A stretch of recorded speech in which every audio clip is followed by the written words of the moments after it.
ప్రపంచానికే కేంద్రంగా ఫ్యూచర్ సిటీని నిర్మిస్తున్నామన్నారు తెలంగాణ డిప్యూటీ సీఎం భట్టి విక్రమార్క. హైదరాబాద్ను గ్రీన్ సిటీగా మార్చేందుకు పలు నిర్ణయాలు తీసుకున్నామని తెలిపారు. రాష్ట్ర చరిత్రలో ఎన్నడూ లేని విధంగా హైదరాబాద్ అభివృద్ధికి 10,000 కోట్లు కేటాయించామని తెలిపారు. మన రాష్ట్ర ముఖ్యమంత్రి శ్రీ రేవంత్ రెడ్డి గారి డ్రీమ్ ప్రాజెక్ట్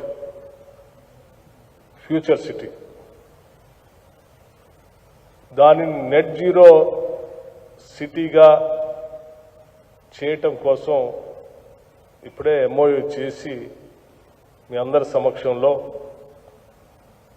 ఈ రాష్ట్రానికి కాదు ప్రపంచానికి కూడా ఒక సందేశాన్ని ఇక్కడి నుంచి పంపిస్తా ఉన్నాం. ఈ ఎంఓయూ ద్వారా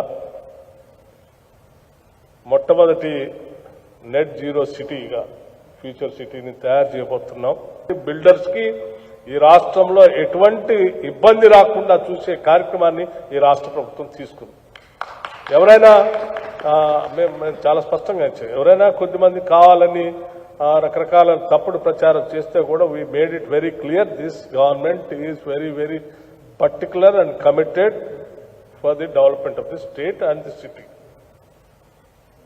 ఎక్కడ బిల్డర్స్ కానీ లేకపోతే డెవలపర్స్ కానీ ఇబ్బంది పెట్టాలనేటువంటి నిర్ణయాలు ఈ రాష్ట్ర ప్రభుత్వం చేయదు. ఎందుకంటే we all treat you as a wealth creators of the state.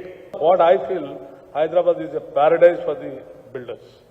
ఓ పక్కన ఫ్యూచర్ సిటీ, ఇంకో పక్కన ఉన్న నగరానికి కావాల్సిన ఇన్ఫ్రాస్ట్రక్చర్ డెవలప్మెంట్, ఇంకో పక్కన మూసీ రిజర్వేషన్, ఇంకో పక్కన green energy new energy policy, ఇంకో పక్కన అడ్మినిస్ట్రేటివ్ రిఫార్మ్స్.